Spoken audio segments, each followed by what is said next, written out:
Ha llegado el momento de escuchar la palabra de Dios. Un potente mensaje extraído de las Sagradas Escrituras. En la voz del pastor Carlos Hoyos. Pastor, me gustaría saber cuál es la clave de orar con la mente y en voz alta. ¿Tiene la misma efectividad? Esa es una pregunta, pues que para dar una respuesta pienso que es como muy subjetiva. Sí. Va a depender mucho de la condición de cada individuo, ¿verdad? Sí. La oración no es más escuchada porque se grite, porque se hable duro, o porque no se vea ni se escuche en el auditorio. Hay un ejemplo en la Biblia, ¿no? Yo le diría 2 ejemplos, de pronto hasta 3. Se me van viniendo aquí a la mente. No, pues para dudarlo. Uno, la oración de Josafat ante todo el pueblo. Sí. Que fue en altavoz. Otra, la oración de Ana en el templo, que apenas movía los labios. No se escuchaba, de tal forma que el sumo sacerdote llegó a pensar que ella estaba, ¿qué? Ebria. Y otra, la oración que hacen los apóstoles en el capítulo 4 del libro de los Hechos, donde se presenta una persecución y ellos hacen una oración en altavoz y el Espíritu Santo vino y ellos fueron llenos como la primera vez, dice la Escritura. Sí. Desde mi experiencia, yo he tenido pues vivencias con Dios orando en la mente, o sea, en silencio, como también las he tenido orando en altavoz. Por eso dije que es como muy subjetiva y va a depender mucho de la condición en la que el cristiano esté, porque pues no es lo mismo arrodillarse en un momento de crisis donde uno se desahoga, como dice el Salmo 42, ¿no?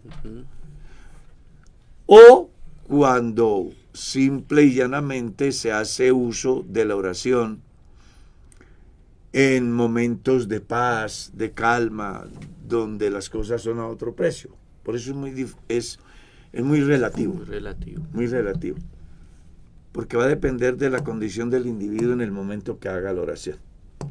No es lo mismo ver una persona frente a un ser querido que ha partido, a verlo frente a una persona que le trae alegría y que está con él. O sea, el ambiente cambia. Como el ser humano es de emociones. Pero la oración viene a ser... ¿sí? No, en cuanto según la persona está orando y está... Por eso, yo pienso que eso... Por eso estamos diciendo que depende del momento. Por ejemplo, en un recinto hay una persona, puede ser, sí, ¿verdad? En una ceremonia fúnebre. Puede haber una persona que está llorando y está orando.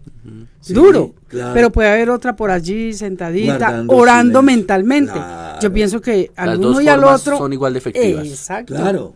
Sí, las dos formas. La oración del individuo va a depender mucho de la emoción del momento, porque somos seres emocionales. Y en razón al momento es que así hacemos lo y creo, pastor, que la posición también no afecta. Si una persona está arrodillada y hay otra por allá sentadita, calladita también, yo pienso que la posición Bueno, en cuanto a eso uno encuentra en la Biblia que, por ejemplo, el día de Pentecostés ya estaban sentados. Estaban sentados, sí. Josafat oró de pie. Sí. ¿De qué manera no oró Jonás en el vientre exacto. de la ballena? Entonces no se trata de la posición, sino más bien de la condición en que la persona se encuentra y hace su oración. Y qué decir de aquellos que dicen que, sobre todo algunos simpatizantes, no, es que yo no soy capaz de orar en voz alta porque no me concentro, solamente puedo en mi mente. Por eso estamos diciendo que es muy relativo. Mire que hay creyentes que no pueden orar, dicen, si no tienen música, por ejemplo. Imagínese. Hay otros que no nos llaman mucho la atención y oramos sin música. Hay otros que les gusta orar escuchando predicaciones. Por eso digo que es muy relativo.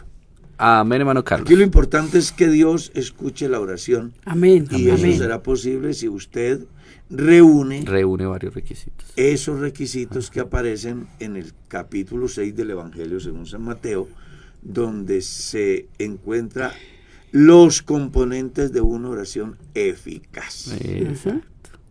Sí, señor. Nos pregunta el hermano Carlos, pastor. Bueno, voy a leerla tal cual como nos la envió el oyente. Dice, pastor, el Espíritu como único, se recibe es evidenciando que hablas en lenguas, aunque después ya no hables y solamente tus frutos hablen por ti. Pero mi pregunta es, ¿como principal obligación tengo que escuchar a alguien hablar en lenguas para saber que recibió el Espíritu Santo? Dios no nos ha puesto como jueces para calificar quién sí, quién no. La Biblia tiene una palabra clave. ¿Quién conoce al hombre sino el Espíritu del hombre? ¿Y quién conoce a Dios sino el Espíritu de Dios? Nadie puede certificar que alguien fue lleno del Espíritu Santo porque vio o no vio. La persona indicada para decirlo es el que siente la presencia de Dios. ¿Ya? En cualquiera de sus expresiones. Entonces aquí pues ya hay que hacer una reflexión que va mucho más allá de lo que el común de la sociedad piensa. Yo pienso que realmente quien sabe qué es lo que tiene es el propio la persona. individuo. Sí. Nadie conoce al hombre. Y sino la el mejor Espíritu forma del de hombre. exteriorizar lo que hay en uno es a través del fruto del Espíritu. Eso Pastor, lo es que la Biblia nos dice, uno conoce un cristiano verdadero por sus frutos. ¿Verdad? ¿Seguimos? Sí. Dice, un amigo se quiere casar con una prima de él. En la iglesia que asiste en la congregación hay una tía casada con un sobrino. Eso es Y gravísimo. el amigo dice que a él no le parece que esto esté bien. ¿Qué consejo le puedo dar? Pues habiendo 4.000 millones de mujeres, 4.000 millones de hombres en el mundo, ¿por qué una persona tener que escoger? Ya sabiendo que es de la familia. No, y lo más grave de todo es ese caso de ese matrimonio entre tío y sobrina, Uy, que bíblicamente es prohibido. Bíblicamente es prohibido. Léalo en Levíticos capítulo 18. Ahora, con respecto a los primos, pues la Biblia no dice Eso sí no dice. textualmente, pero sí dice que no te allegarás a parientes cercanos. Y un primo es un Entonces la pariente. pregunta sería, ¿un primo es un pariente cercano? Imagínese. Aunque el pasaje comienza, no te allegarás a pariente cercano, y luego comienza a decir en su orden, la verdad es que pues ya ahí las personas deben de hacer un análisis acerca del pasaje y sacar conclusiones si un primo es un pariente cercano o no. ¿Ya? Pienso, eso es lo que yo puedo decir pues según la Biblia. Pero gravísimo lo otro, ¿no? Lo otro sí, tajantemente, la Biblia prohíbe el matrimonio entre tío y sobrina, sí. entre yerno y suegra, entre hermanos, Entre cuñados. claro, eso está prohibido. Léalo en Levíticos capítulo 18, ahí está bien clarito. La respuesta, sí, señor. Amén. Nos pregunta, hermano Carlos. No, y algo más Sí, importante señor. es que cada vez que Dios hace una prohibición, dice yo Jehová, punto. Algo así como no pregunten por qué. Yo lo he decidido, soy la autoridad suprema y el deber de los subalternos es que Obedecer. eso es todo. Ujú. Pastor, ¿a las enfermedades también se reprenden o solamente a los demonios? Lo que pasa es que eso se da de reprender enfermedades por tradición. Las enfermedades no se reprenden. Pues desde mi visión, porque otro puede decir que sí, y además es respetable. Lo único que uno puede reprender es lo que va en contravía de lo esencial de nuestra fe. Y en ese caso, espíritus que perturben la vida de un individuo. ¿Ya? Pero las enfermedades pueden venir por herencia genética y eso no es un espíritu. Las enfermedades pueden llegar por un accidente, Las enfermedades pueden llegar por una mala dieta alimenticia. Las enfermedades pueden venir porque yo me las busco y no son espíritus. Una enfermedad de transmisión sexual no es un espíritu. Una enfermedad, una indigestión por un alimento inadecuado, descompuesto, no es un espíritu. Una enfermedad que viene por herencia no es un espíritu. Entonces, por eso aquí hemos dicho más de una vez, cuando usted va a orar por alguien, debe de hacer un diagnóstico como el médico hace para poder para poder definir qué medicamento se le aplica al individuo. ¿Está claro? Entonces yo fui al médico y me dicen, venga, usted es diabético. Comienzan a preguntarme, ¿en su familia alguien? Ah, sí, mi mamá, mi hermano, Pepe, Lola. Ah, o sea, ya ellos saben que es una herencia. Claro. Imagínate yo echando fuera un espíritu de diabetes, cuando es un problema que viene de herencia. Hereditario. Pero el pastor acaba de decir que el que va a orar por un enfermo debe de hacer un diagnóstico. Sí, claro. ¿Qué diagnóstico debe hacer esa persona que va a orar? Bueno, debe de preguntar a ver cuál es la condición de la persona. Voy a colocarle un ejemplo. Estaba en una convención en Cali y una hermana, después de que he terminado la predicación, se me acerca y me dice, hermano, yo necesito que ore por mi nieta que está endemoniada. Una niña de 8 o 10 añitos. La llevan y entonces yo me pongo a hablar con la niña, a preguntarle, a escucharla, y descubro que la niña no tiene ningún demonio, sino que es muy activa. Okay. Entonces, ¿cómo voy a echar yo un demonio de una niña que no tiene un demonio? Es simplemente una niña activa. Hay otros niños que son más pasivos. Entonces, la Biblia enseña de un hombre, de una escena donde le han llevado a Jesús un endemoniado, a los discípulos, para que oren por él. Y los discípulos no pudieron echar fuera ese demonio. Cuando ven a Jesús, vea, Señor, te lo trajimos acá para que tus discípulos lo sacaran y nada. Jesús les dice, generación incrédula, ¿hasta cuándo voy a estar con vosotros? Y echa fuera el demonio. Luego los discípulos aparte le dicen, oiga, Señor, ¿y nosotros por qué no pudimos? Dicen, no, es que este género no sale sino con oración y ayuno. Hay una pregunta a propósito y dicen, ¿qué significa eso? ¿Cómo así? ¿Qué género? Dice, pero este género no sale sino con oración y ayuno. ¿A qué género se refiere? Pues depende del contexto en que se dé. Allá era un contexto. Aquí dirían que era un género vegetal, ¿no? Con el progresismo que tenemos hoy. Pero por eso estamos hablando del contexto en que se da. Para el tiempo en que se da el texto, no existía el boom de la desgeneración de hoy. Entonces Jesús está hablando de la intensidad demoníaca que estaba operando en ese individuo. Porque hay espíritus en un orden. Efesios capítulo 6 dice que hay principados, potestades, gobernadores y huestes infernales de maldad que operan en las regiones celestes. Toda una jerarquía. Dependiendo el nivel del demonio, en qué nivel jerárquico está, así debe de ser la oración.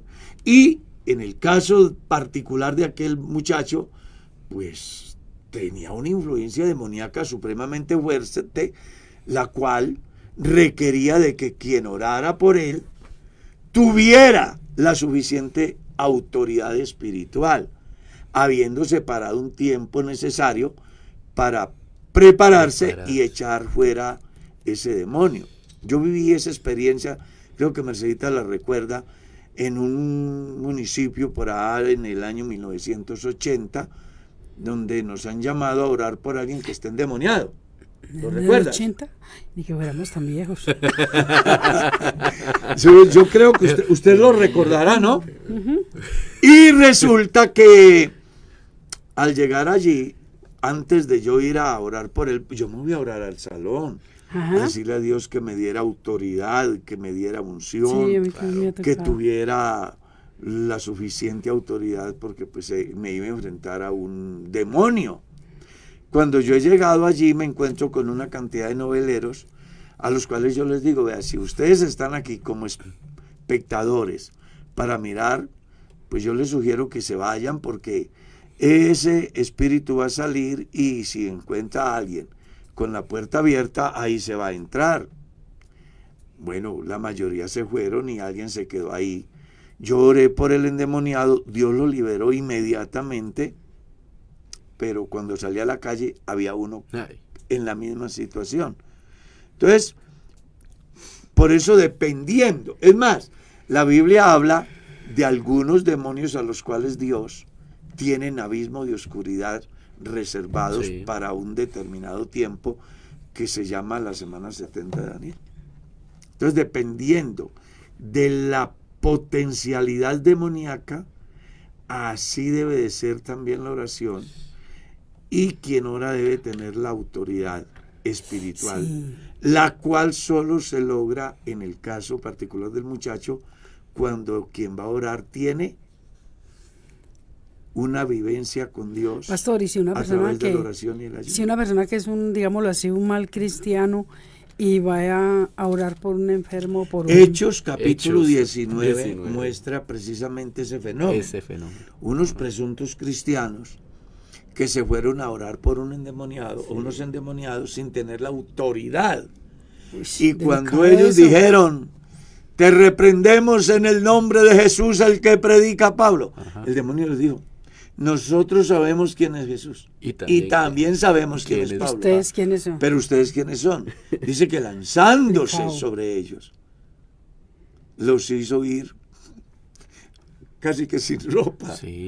Es que es muy complicado, por eso es que estamos diciendo, y lo hemos dicho más de una vez, quien va a orar debe de tener conocimiento de lo que va a hacer, debe de hacer un diagnóstico. Autoridad de Dios. Claro. Entonces encontramos esa gente que se va a orar por un presunto endemoniado y se queda a medianoche echando fuera un demonio. Y resulta que al salir de allá, el que sale endemoniado es el que fue a orar. No, yo se lo digo por experiencia. Conocí un caso donde alguien ora por un endemoniado toda la noche y viene y mata al hijo a garrote, pensando que es un demonio. Y yo conocí el caso donde se acercan dos a reprender un demonio y el demonio en la cara les dijo, ustedes no me hablen, que ustedes hacen esto, esto, esto y esto. Los desnudó ante todos. Entonces hay que... Y alguien dice, ¿puede darse? ¡Claro que sí! Recuerde lo que pasó con Pablo y aquella muchacha que no dejaba de decir, estos son predicadores del Dios viviente, y insistía, y ella, ese demonio no estaba diciendo mentira, era verdad. Claro. Y que también el diablo se quiere burlar de... Pero claro. Por ejemplo, cierto día en la escuela dominical el pastor Carlos no estaba y llegó una mujer que oraran por ella y se pusieron a orar por ella y ella comenzó a revolcarse allá en... Entonces yo les dije a los hermanos diáconos que oramos, le dije, ya oramos, cada uno vaya para su puesto. ¿Ya? Y al momentico ya vio que nos... Y a mí me llegó y se levantó y dice... Hay gente que también hacen un show. Porque hay muchas personas que están afectadas por la teología de la prosperidad. Donde hacen simulacros, manipulan a la gente. Es que hoy es... Por eso yo siempre he dicho que la más grande herejía del siglo XXI es la famosa teología de la prosperidad. Donde engañan a la gente, haciéndolos caer de espaldas, tocándolos y desmayándose. Eso es una herejía. Así no funciona Dios ni el Espíritu Santo. Son manipuladores de masas que hacen todo un show para sacar ventaja. Cuando entramos al campo del verdadero cristianismo, debemos de entender que antes de orar por una persona debemos de hacer el diagnóstico. ¿Cómo se hace? Pastor, venga, ore por mi hijo que está endemoniado. Yo creí que estaba endemoniado. Cuando bajé, me encontré que el tipo estaba borracho. ¿Qué le dije yo a la hermana? Él lo que tiene es una rasca, que hágame el favor, lléveselo para la casa y cuando se le pase la borrachera, viene y hablamos. Imagínese yo echando fuera un demonio cuando el tipo lo que tenía era un viaje de alcohol en el estómago Sí. y en el cerebro. Así no funciona. O sea, la gente tiene que aprender. Lo que pasa es que todo lo hemos espiritualizado. Y ahí es donde nosotros fallamos. Sí. Cuando espiritualizamos todo, resultamos dándole atributos a Satanás que no se los merece. Y juzgando a las personas. Y juzgando porque hay a las gente que se personas. enferma y dice, ¿quién sabe qué pasaría? Que ese O hermano qué está espíritu enfermo. tendrá, qué demonio. Sí. Y se les olvida que el hermano se comió unos frijoles trasnochados. Entonces, cada vez es una orientación alimenticia. Pastor, en Génesis 6:6 dice que Dios no se arrepintió de haber hecho al hombre. Que Dios Se arrepiente. se arrepintió de haber hecho al hombre. Pero en Números 23:19 dice que Dios no es hombre para que se arrepienta, ni hijo de hombre. No es hombre para No que es hombre mienta, para que ni hijo de mienta, hombre para que ni se hijo de hombre para que se arrepienta.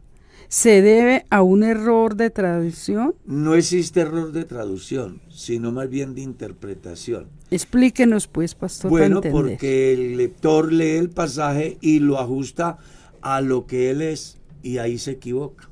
¿Por qué? Porque el arrepentimiento de Dios no es como el arrepentimiento del hombre. Porque Dios no tiene de qué arrepentirse cuando hablamos desde la concepción del arrepentimiento del hombre. ¿Está claro? Entonces, cuando en Números dice Dios no es hombre para que mienta, ni hijo de hombre para que se arrepienta, no está contradiciendo el texto del Génesis. Lo que está es confirmando de alguna manera lo que es Dios en su infinidad, en su inmensidad, en su eternidad. Yo sí tengo de qué arrepentirme porque soy pecador. Dios no tiene de qué arrepentirse porque no es pecador. Entonces, el arrepentimiento en el contexto que se da en Génesis no es el arrepentimiento que se da en el contexto del hombre. Así que ahí no se genera ni contradicción ni error. No. El problema está es en mí, que trato de meter a Dios en mi condición. Esta semana estaba dando yo una enseñanza en una convención donde les hacía ver eso, que uno de los errores de los cristianos es que nosotros queremos meter a Dios en el nivel nuestro. Sí, sí, sí. Y ahí es donde fallamos. Entonces, Moisés lo que está diciendo, poniendo a Dios en el contexto del hombre, la diferencia que hay. Que nosotros sí tenemos de qué arrepentirnos porque somos, ¿qué? Pecadores. Dios no, porque ni es hombre, ni hijo de hombre para que sea. El significado de la palabra arrepentimiento es diferente en cada uno de los versículos, de los contextos, teniendo en cuenta obviamente en el idioma en que se escribió la palabra de Dios. Para nosotros puede sonar igual, pero es diferente. Es diferente. Porque el del Génesis se pudiera interpretar como pesar. Exacto. ¿Cierto? Sí, como sí. pesar, que a veces le puede suceder a uno en algunos campos. Pero ese arrepentimiento no es el equivalente al arrepentimiento de pecar. Amén. Así es. Pregúntale, hermano Carlos, vea. Pastor, una consulta. ¿Qué me sugiere a mí? Resulta que el esposo le gusta asistir a una congregación diferente a donde yo soy servidora. ¿Qué me aconseja? ¿Debo hablar con mi pastor o con él? ¿Qué hacer? Él va a un lugar, yo voy a otro, yo tengo cargo donde estoy y él se fue de la congregación a asistir a otro lugar. Hay que mirar de alguna manera las circunstancias. Yo no conozco, pero muchas veces se da ese fenómeno. Pero mire cómo concluye acá, dice, teniendo en cuenta que él es conocedor y antes asistía, pero hace un tiempo dejó de asistir, no es convertido. Ya eso es otra Eso ya cosa. es otra cosa, sí. Sí, bueno, si no es convertido al evangelio, pero le gusta asistir a otra congregación, pues usted lo que debe es de apoyarlo, inclusive irse con él a apoyarlo. Claro. También hay que mirar el por qué le han puesto cargo a ella en esa congregación. Sí. Porque de todo hay. Y usted lo sabe. ¿Cómo así, pastor? Claro, puede darse de que a alguien, pensando en la importancia de dicho servidor, en algunos campos le dé por amarrar a la persona. Le dio un puesto. Por ejemplo. ¿Ya? Ya. Pero si yo fuera ella, lo acompañaría a él, lo apoyaría a él. Sabiendo, ¿cierto? Sí, Sabiendo porque que no es creyente. Primero está la salvación de su esposo. Ujú. ¿Ya? Ahora, claro, no conozco el contexto. Ella mejor que nadie lo sabe y pues es muy respetable lo que el pastor en su congregación haya decidido, pero también es muy respetable la decisión del esposo que sin ser convertido dice, venga, yo me siento bien en tal lugar y voy a asistir allá. Ahí es que orar para que Dios trate con él de tal forma de que crea el evangelio y una vez que él crea, sin duda alguna que esperamos se pongan de acuerdo y halen todos para el mismo lado. Y hay otro caso. Está la pareja. El esposo, asistían a la misma congregación. El esposo falló en varias ocasiones a Dios, ante la congregación, pidió perdón, pero la iglesia no lo quiere perdonar. Parecido a lo que pasó en Corinto. No lo perdona, lo miran mal, hablan mal de él, se mantiene afuera, más afuera que adentro, esto, lo otro. Llegó a servir, músico. Era una pieza útil en la congregación, pero los comentarios de la iglesia no aguantó más y se fue a una congregación cercana. La esposa diaconiza, entonces están separados de distancia y dice ella, ¿qué hago yo? Soy diaconisa acá, mi esposo se fue para otro lado, es servidor allá, lo recibieron lo más de bien en la nueva congregación y él se siente bien allá, pero estamos distanciados, él coge para un lado, yo cojo para otro. Pues si no se pueden poner de acuerdo para adorar a Dios en un mismo lugar, complicado, ¿no? Ahora, yo quiero corregir una cosa que usted acaba de decir. La iglesia no murmura. La iglesia no le hace daño a nadie. Porque es que hay un problema. Generalizamos. Exactamente. Entonces son 1, 2 o 3 personas. Sí. Y luego la persona dice, es que en la iglesia. Sí, exacto. No, yo llamaría la atención para que no se les vaya la mano, porque quien se mete con la iglesia se mete con Dios. Entonces, dentro de la comunidad cristiana, hay gente que es iglesia, hay otros que no son iglesia. Aunque digan que son iglesia. Y aunque asistan. Que estén ahí Aunque dentro estén de la ahí, iglesia. sí. Vuelvo a decir lo que alguna vez dije. Si asisten 4 a un culto, es muy posible que uno solo de los 4 Sea iglesia. sea iglesia. Lo hago partiendo de la parábola Claro. del sembrador, donde de 100, solo el 25% eran buena tierra, donde cayó la semilla y dio fruto al 30, al 60 y al 100. El 75% no daba. Entonces, por eso cuando vayan a hablar de la iglesia, mucho cuidado. No hable mal de la iglesia porque está hablando del cuerpo de Cristo. Y Dios no va a permitir que se ultraje. Tal vez hay un caso aislado de una persona que por falta de conocimiento, por niñez espiritual, porque es un hombre carnal, porque no se ha convertido, dice y se deja usar del enemigo, pero no es la iglesia. Pastor, ¿cuál es la diferencia entre un líder y un diácono? Un líder puede ser diácono y un diácono puede ser un líder.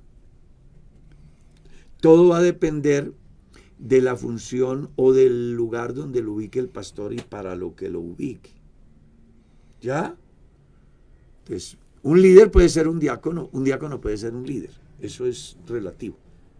Pero la diferencia, pues yo quiero que nos explique bien. Por ejemplo, la diferencia, creo yo personalmente, es que un líder es un líder, una persona que es capaz de mover gente y todo eso. Una persona puede ser diácono así no tenga un buen liderazgo. Por eso estamos diciendo, un líder puede ser diácono y un diácono puede ser un líder. Ahora, en cuanto al desempeño del individuo, ya eso es otra cosa. Entonces, hay personas que tienen liderazgos.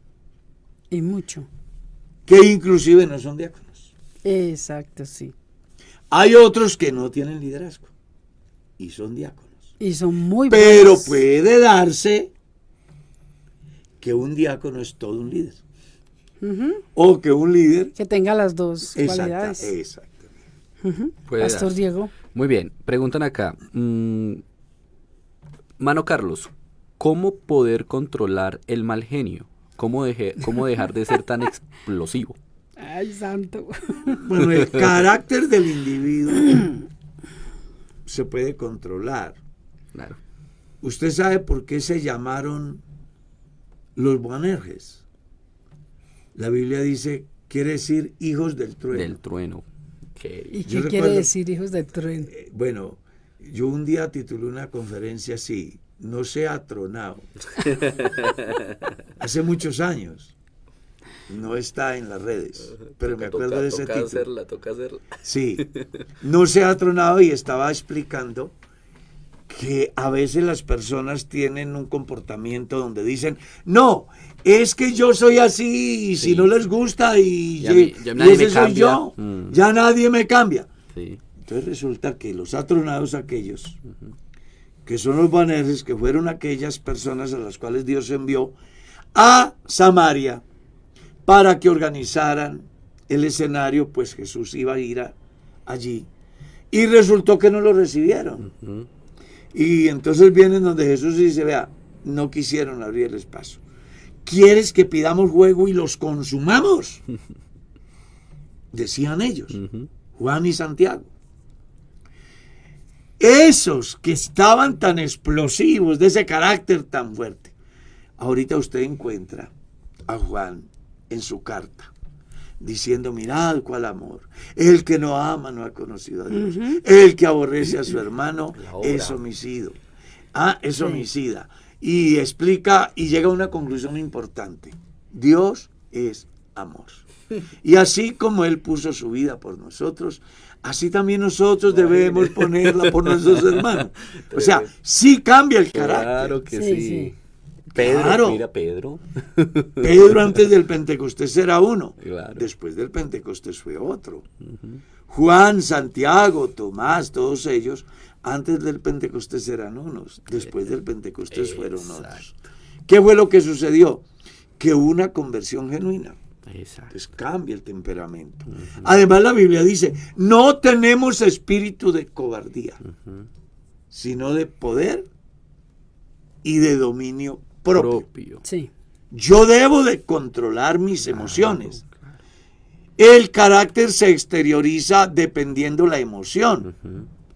Y si yo veo que el fenómeno de la emoción me saca de la sobriedad, yo debo de tener la capacidad de autocontrolarme, no solo frente al momento de la adversidad, sino inclusive en aquel momento de intimidad con Dios, como dice Pablo en la carta a los Corintios. Esos que dicen que cuando uno tiene el Espíritu Santo no se controla. Eso no es cierto. Son desordenados. Son desordenados. Pablo dice que el espíritu del profeta se sujete al profeta. Se está diciendo, el hombre puede ser inspirado por Dios, pero él puede controlarse. Ya. Y ahí es donde muchas veces los cristianos, por falta de conocimiento, pues cometen errores. Yo conocí casos de en un culto haber heridos, por ejemplo, y todo diciendo que fue el Espíritu Santo. No, eso no es el Espíritu Santo. O una persona que recibe el Espíritu Santo y comienza aquí a hablar en lenguas y sale por la calle hablando en lenguas, llega a la casa y todo. Yo digo que esos son personas que no alcanzan a entender lo que la Biblia dice. El espíritu del profeta esté sujeto al profeta. O sea, se puede controlar. Y además dice, yo voy a orar en el espíritu, también lo voy a hacer con entendimiento. Exacto. Voy a cantar en el espíritu, pero lo voy a hacer con entendimiento. En el capítulo 12 de la carta a los Romanos, Pablo habla del culto racional a conciencia. Entonces no venga la gente a pretender engañar a quienes de alguna manera han avanzado algún campo en el camino de Dios con cosas que realmente no tienen asidero bíblico. Sí se puede controlar, y el mal genio y la explosividad se puede controlar. En todos los aspectos usted tiene la capacidad de controlar sin ir en contra del Espíritu Santo. Exacto. Muy bien, hermano Carlos. ¿Hermana Mercedes o sigo yo? Cualquiera de los dos. Yo. ¿Satanás aparecerá de la tribu Dan o de la tribu Judea? Satanás no aparecerá ni en la tribu de Dan ni en la tribu de Judea, porque antes de Dan y antes de Judá ya Satanás existía. Ya estaba por ahí. Claro, ya está. De pronto se me ocurre pensar que la persona está más bien refiriéndose a el fenómeno que está por venir, que nosotros llamamos anticristo. Ajá. ¿Puede ser por ahí? Puede ser por ahí. Hay una discusión muy importante en relación a esa materia que algunos escatólogos lo plantean, que viene de la tribu de Dan, ¿cierto? Otros dicen que de la misma tribu de donde vino Jesús, pero son simplemente especulaciones. Lo que uno sí puede decir, hablando escatológicamente, es que es un error de interpretación plantear que a la iglesia le toca la gran tribulación, porque según Apocalipsis 12 hay un resto de la mujer a la cual el dragón va a buscar destruirla, y dicen que es la iglesia. Cuando en el tiempo uno mira y ya lleva años, mínimo 3 años y medio de haberse dado el arrebatamiento de la iglesia. Entonces la gente también tiene que poner cuidado en la interpretación, a fin de no caer en errores como algunos están haciendo alusión de que a la iglesia le toca la gran tribulación, porque desde el punto de vista de algunos teólogos, inclusive israelíes, dicen que el resto de la mujer es la iglesia, porque la mujer es Israel y el resto de la mujer es la iglesia. Así lo interpretan ellos. Pero se les olvida que cuando la profecía se da, ya la iglesia no está acá. Exacto. Que es hay que poner cuidado. Es una posición muy fuerte eso que está tomando, ¿no? Que la iglesia sí va a pasar a la Claro, pero es un error, porque se les olvida que ese resto de la mujer es la tribu de Dan, la cual no aparece ni en Apocalipsis 7 ni en Apocalipsis 14. ¿Por qué no aparecen? Porque la segunda ley ya había dicho que la tribu o hombre que fomentara la idolatría en el pueblo de Israel, su nombre sería borrado debajo del cielo. La tribu de Dan fue la primera que fomentó la idolatría y por tal razón Dios la borra de tal manera que le toca enfrentar el periodo de la semana 70 de Daniel sin el sello del Dios vivo, y lo reemplaza un hijo de José. Ahí tiene. Ese resto de la mujer a la cual el dragón va a buscar hacerle guerra y destruirla es a la tribu de Dan, que le toca enfrentar el periodo de la gran tribulación sin la protección del sello de Dios. Amén. Mire esta pregunta, hermano Carlos. Dios los bendiga. Pastor, tengo una pregunta. Yo he notado que muchos predican mensajes muy suaves, pero cuando yo estudio la palabra para exponerla, siempre me sale un mensaje directo y muy fuerte. Y esto me ha llevado a pensar en no exponer mensajes, en no predicar más. Dios me ayude. Yo creo que la predicación debe de ir libre de la pasión, de la emoción, de las circunstancias. Sí. Los predicadores, si son pastores y ven un fenómeno en la iglesia que está afectando la comunidad, deben de abrir un paréntesis para hacer una observación general, buscando de una manera muy formal generar conciencia, para que cuando llegue el momento de la predicación no sea motivado por el problema para hacer el sermón. En las bienaventuranzas del pastor hay una que dice: bienaventurado el pastor que no se deja llevar del problema de la semana hasta convertirlo en el sermón de la escuela dominical. Hay predicadores que están mirando el problema, la falla, el pecado de alguien para convertirlo en un sermón, que fácilmente, si el problema es de un individuo, lo puedo solucionar con el individuo a solas. Si el problema afecta a la comunidad, hago un paréntesis, genere conciencia acerca de lo inconveniente de tal comportamiento que está afectando a todos. Luego, cuando llegue la palabra, predíquela de manera objetiva. Porque cuando la palabra va sesgada a causa de el comportamiento de, en vez de ser algo que genera acción de gracias, bienestar, genera más bien dolor, resentimiento, amargura. Por eso muchos dicen una tirada de piedra hoy en el culto. Porque lo único que faltó es que el predicador dijera, es fulano que está vestido de tal color. Entonces los pastores, los predicadores, debemos de ser objetivos. No estar buscando los pecados para organizar el sermón. Yo tengo que saber establecer la diferencia de qué auditorio tengo y qué voy a predicar y por qué lo voy a predicar, qué busco con el sermón. Si el sermón es de consolación, entonces no puedo estar predicando un sermón de juicio. Si el sermón es de esperanza, no debo estar presentando un sermón de diezmos. Si es evangelístico. Si es evangelístico, no puedo estar presentando un sermón, yo qué sé, de mayordomía. O sea, el predicador, antes de predicar, debe de hacerse preguntas como, ¿qué voy a predicar? ¿A quién le voy a predicar? ¿Por qué lo voy a predicar? ¿Y qué busco con esa predicación? ¿Me hago entender? Sí, señor. Entonces, el hermano no debe de desmotivarse para predicar. Lo que debe es de aprender a, antes de hacer su sermón, libre de prejuicios, pedirle a Dios que le ilumine, a fin de que su sermón no se convierta en una ofensa, sino en un bálsamo que sane, en una luz que ilumine, Amén. En una palabra que consuele, en un mensaje que redarguya, dependiendo del escenario. Amén. Pastor, ¿puede un hijo de Dios participar de las invasiones si no tiene casa? ¿En qué parte de la Biblia nos habla de ello?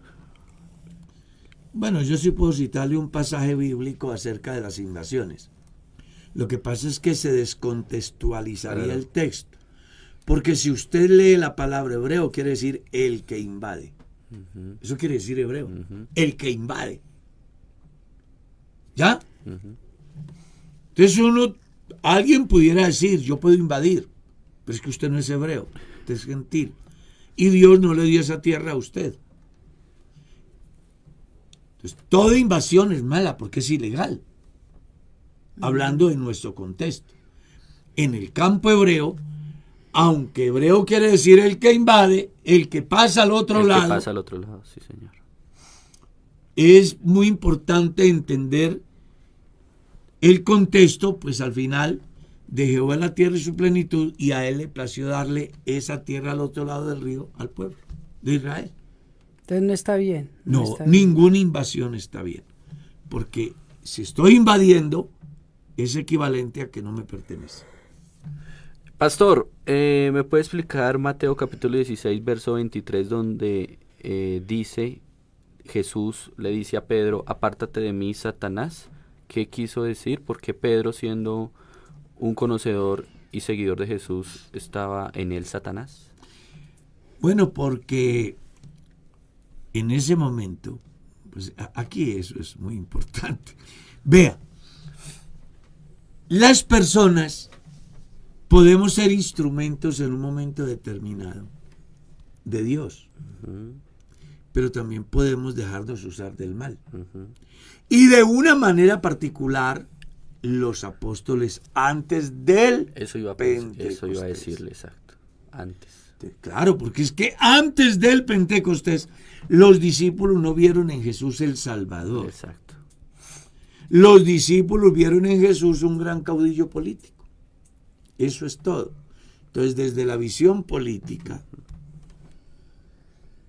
Pedro dice, si usted muere, entonces ¿quién arregla el problema político del país? Evite a toda costa. Entonces Jesús le dice, usted está equivocado, porque la misión mía no es política, es otra.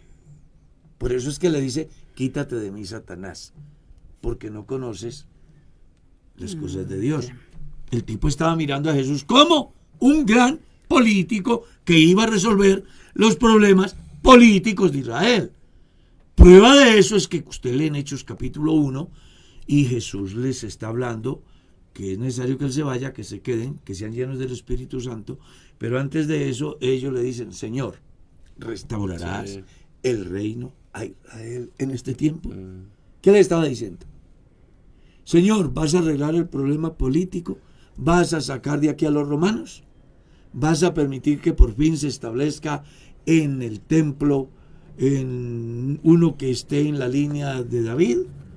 Es más o menos lo que ellos quieren plantear. Jesús les dice, usted no les toca meterse en asuntos políticos. Ustedes tienen que preocuparse por ser llenos del Espíritu Santo. Y por eso, una cosa son los discípulos antes del Pentecostés y otra cosa son los discípulos después. El Pedro cobarde en el patio es el valiente Pedro el día de Pentecostés. Habían cambiado las cosas. Había un antes sin Dios, con la visión en un político, y un después en Dios, obrando en su vida. El Pedro de la orilla del mar, cuando lo interrogó Jesús, que lo amaba, lo quería, no era el mismo, porque lo quería, era como un amigo, como una persona más. Muy importante. Muy importante. Sigamos. Una hermana se descarría conociendo la verdad. Tiene un hijo en el mundo y lo bautiza por la Iglesia Católica. Pastor, ¿qué pasa allí? No conoció la verdad. Vea, en la Biblia hay 4 clases de perdidos. El que nunca ha sido creyente, el hijo pródigo, la oveja perdida y la moneda perdida. Son 4 clases de perdidos. Pero mire la diferencia que hay. El que no conoce a Dios se le predica para que conozca. El hijo pródigo conoce a Dios y se va, pero él sabe que no hay un lugar mejor que el hogar de su padre. Volviendo en sí, regresó.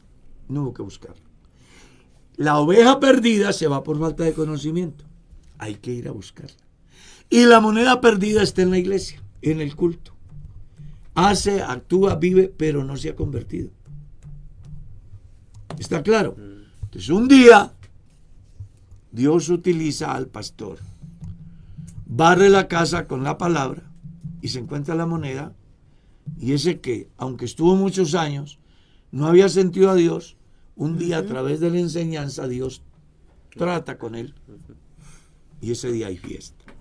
Entonces, cuando una persona se va, como esta personita, nunca conoció a Dios.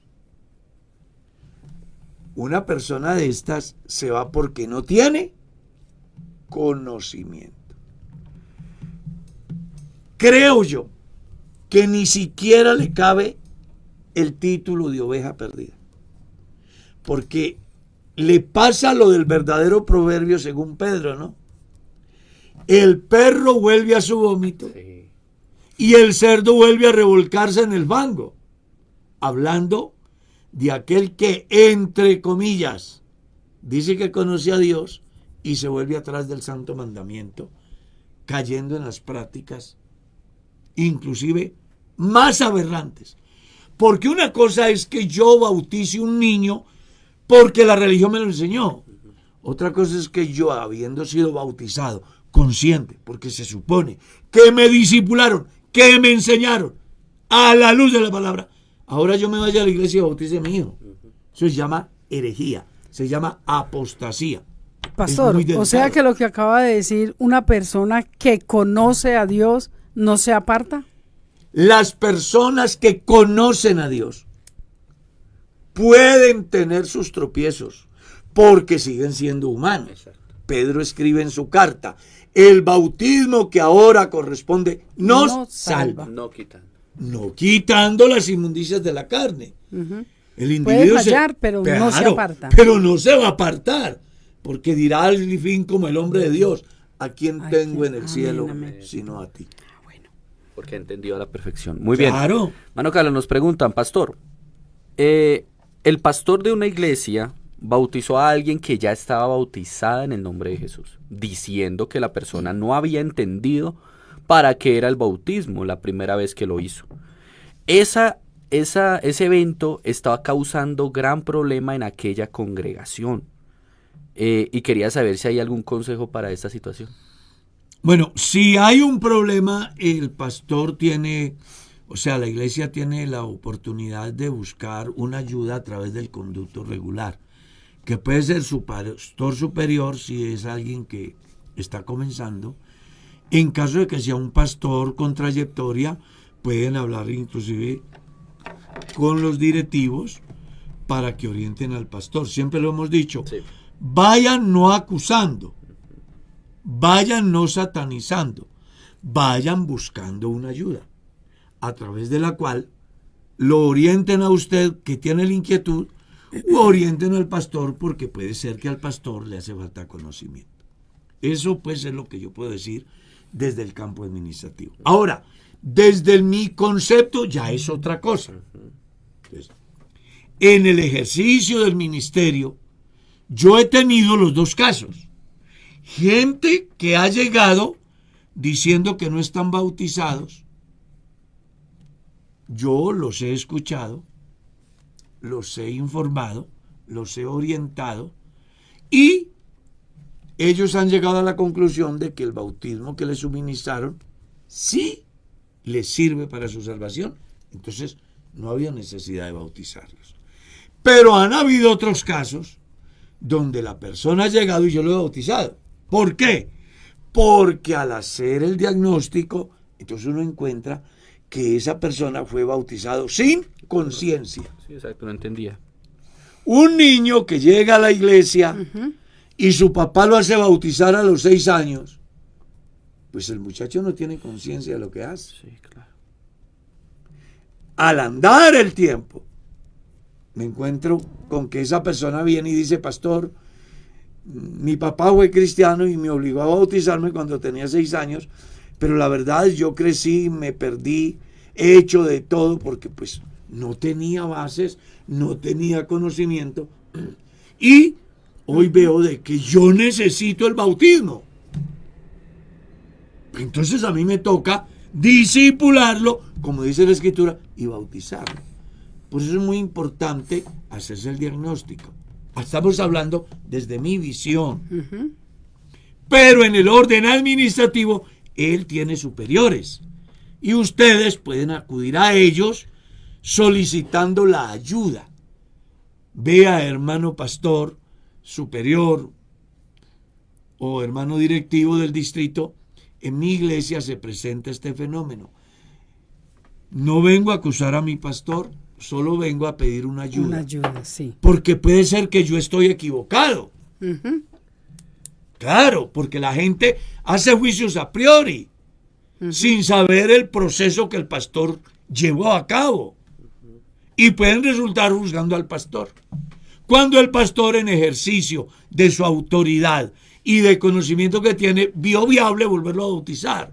Sí. O pudo ver viable no bautizarlo. Porque ambas cosas generan reacciones. Sí. Entonces está el pastor superior o el directivo a través del cual usted puede pedir la asesoría, que si es usted el equivocado lo van a ayudar, y si el pastor está equivocado lo van a ayudar, porque algo está claro: nuestros superiores nunca querrán hacer algo que vaya en contra del pastor o de la iglesia. Pastor, siempre el objeto es hacer lo mejor posible para el bien de la obra de Dios. A propósito del tema, preguntan, si alguien no recibe doctrina bautismal, ¿está realmente bautizado? Sí, a mí la doctrina que me dieron cuando era un niño con el agua al cuello. Ya tenía el agua al cuello, y lo que me dijo el pastor fue: recuerde que a partir de hoy usted tiene que dar el 10%. Y al agua. Y al agua. 24 de diciembre sí, del 72. A mí tampoco me dieron doctrina. Yo tuve... Y hace ya casi 50 años. Yo tuve una clase y solamente me dijeron cuál es su versículo favorito. Eso sí, me preguntaron. Y ya. Lo que pasa es que ahí hay que aplicar muy bien lo que dice Hechos capítulo 8. ¿Dónde está la conversión del etíope? La palabra clave en todo el proceso del Evangelio es creer. El que creyere y fuere bautizado. ¿Recibiste el Espíritu Santo cuando creíste? Y uno se hace bautizar porque ya creyó.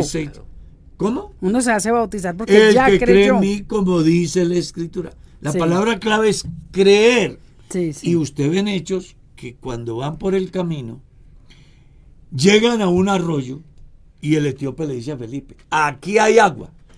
¿Qué impide para que yo sea bautizado? ¿Y qué fue lo que le dijo Felipe? Si crees de todo corazón, bien puedes. ¿Y qué dijo el etíope? Creo. Juntos descendieron al agua, Felipe lo bautizó y el etíope se fue feliz y Felipe fue traspuesto de una manera milagrosa y se encontró en Azoto. Pastor. Pues aquí el asunto es creer. Claro. Porque yo no conocía la doctrina de la unicidad. Exacto, en el tiempo que yo creía el Evangelio, solo habían dos mensajes. Cristo viene y hay que hablar en lenguas. Esos eran los dos mensajes. Ahí no había más. Más compleja la situación porque nunca había escuchado unicidad ni nada. Nada. Por lo menos yo, pues obviamente ya había estado en cultos, escuchando. No, yo no. Hermano, algo muy importante es que cuando uno cree de todo corazón, no le va a haber problema a nada de lo que Dios le demanda en la palabra. ¿Está claro? Porque a mí ni me enseñaron la doctrina de diezmo, nada. Solo me dijo, recuerde que a partir de hoy tiene que dar el 10%. Ya. Pues yo ni sabía que era el 10%. Pero yo creí. Y en el proceso de la vida entendí y no he tenido que volverme a volver.